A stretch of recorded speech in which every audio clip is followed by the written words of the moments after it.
You are about to enter a time of prayer that will mark your day. You will leave this moment feeling stronger, more secure, more confident in God's power. You will sense the nearness of His presence in every step you take. You will walk into your workplace, your school, your business, your home, with a spiritual covering that cannot be penetrated. So lean in, listen with your heart open, and remember, this is not just ritual. This is stepping into the secret place of the Most High. But what is this secret place? In the language of the psalmist, it meant more than a hidden corner or a quiet room. It was a picture of intimacy, a sanctuary of presence. The ancient Israelites knew the imagery well.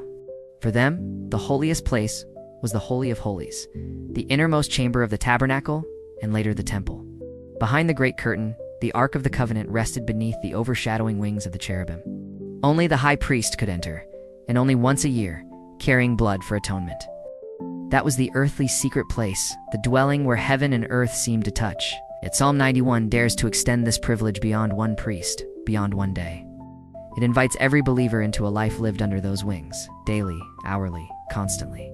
It is as though the psalmist whispers, "The presence of God is not locked behind stone walls or guarded curtains.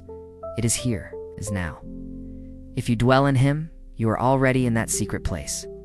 Across history, God's people clung to this promise. Early Christians, forbidden to worship openly, gathered in underground catacombs. There, in candlelight, they recited the Psalms. The empire above might have branded them outlaws, but in the shadows they found the secret place, the Almighty's wings stretched over them in the silence of prayer.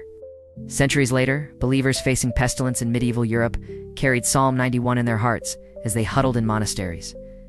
Their walls were fragile, their cities weak, but the secret place was unbreakable.